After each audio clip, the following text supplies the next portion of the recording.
भगत सिंह को सूली लग रही थी। गांधी जी वायसराय से समझौता कर रहे थे और समझौते में हिंदुस्तान के लोगों को आशा थी कि शायद भगत सिंह बचा लिया जाएगा, लेकिन गांधी जी ने एक शर्त रखी कि मेरे साथ जो समझौता हो रहा है उस समझौते के आधार पर सारे कैदी छोड़ दिए जाएं, लेकिन सिर्फ वे ही कैदी जो अहिंसात्मक ढंग से कैदी हुए उसमें भगत सिंह नहीं बच सकता।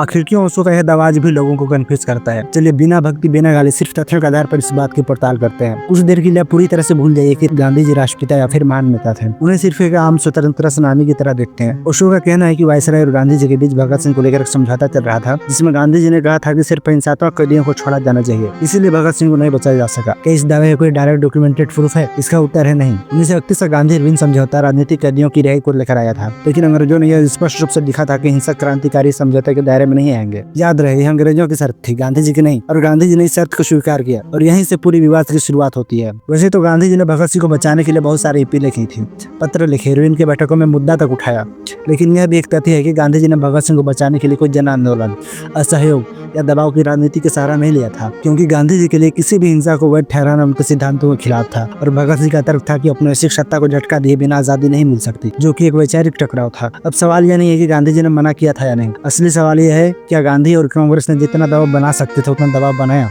इसका जवाब है नहीं। और यह बात सिर्फ आज के लोग नहीं कह रहे हैं। उसी समय सुभाष चंद्र बोस, जवाहरलाल नेहरू जो कि निजी रूप से कह चुके थे, और कई क्रांतिकारियों ने यह सवाल उठाया था। कांग्रेस की प्राथमिकता आंदोलन को बचाना था, किसी क्रांति को नहीं, चाहे वह भगत सिंह क्यों न हो। ओशो का दावा है कि गांधी जी ने कहा था कि सिर्फ हिंसात्मक कैदियों को छोड़ा जाए, जो कि ऐतिहासिक रूप से सिद्ध नहीं हो पाया है। लेकिन यह कहना भी गलत होगा कि गांधी जी ने अपनी पूरी राजनीतिक ताकत भगत सिंह को बचाने में झोंक दी थी। भगत सिंह को ब्रिटिश सरकार ने फांसी दी, लेकिन कांग्रेस ने उन्हें केंद्रीय मुद्दा नहीं बनाया, और गांधी ने विचारधारा को इंसान से ऊपर रखा।